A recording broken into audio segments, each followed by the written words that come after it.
বিসমিল্লাহির রহমানির রহিম।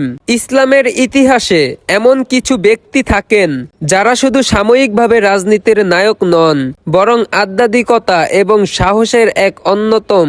আজকে আমরা কথা বলবো বর্তমান মুসলিম বিশ্বের অন্যতম প্রভাবশালী আলেম এবং নেতা আয়াতুল্লাহ আলী খামিনি সম্পর্কে। 1939 সালে ইরানের মাশহাদ শহরে এক অতি সাধারণ ব্যক্তি কিন্তু দিনদার পরিবারে তার জন্ম। তার শৈশব কেটেছে দারিদ্র্য আর কঠোর সাধনার মধ্য দিয়ে। ছোটবেলা থেকেই তার দুচোখে ছিল ইসলামের গভীর জ্ঞান অর্জনের নেশা। পবিত্র নাজাফ এবং কোমে শিক্ষা লাভের সময় তিনি কেবল কিতাবী জ্ঞান অর্জন করেননি, বরং অন্যায়ের বিরুদ্ধে সোচ্চার হওয়ার শিক্ষাও নিয়েছেন। শাহের স্বৈরশাসনের বিরুদ্ধে এবং ইসলামী বিপ্লবের স্বপ্নে তিনি ছিলেন অবিচল।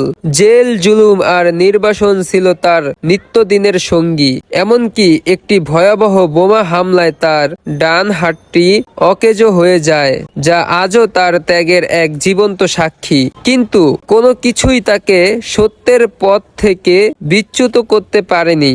1989 সালে ইমাম খোমেনি রহমতুল্লাহি আলাইহি এর ইন্তেকালের পর যখন এক কঠিন ক্রান্তিকাল চলছিল, তখন তার কাঁধে ন্যস্ত হয় ইসলামী প্রজাতন্ত্রের ভার। বিগত কয়েক দশক ধরে একদিকে যেমন তিনি এক জাতিকে আধুনিক বিজ্ঞান ও প্রযুক্তিতে এগিয়ে নিয়েছেন, অন্যদিকে তেমনি অপশক্তির সামনে মাথা নত না করা এক বীরত্ব গাথা রচনা করেছেন। তার জীবনে অন্যতম বড় মিশন হলো মুসলিম উম্মাহর ঐক্য, বিশেষ করে ফিলিস্তিনের মজলুম জনগণের পক্ষে তার কণ্ঠস্বর সারা বিশ্বে সুপরিচিত।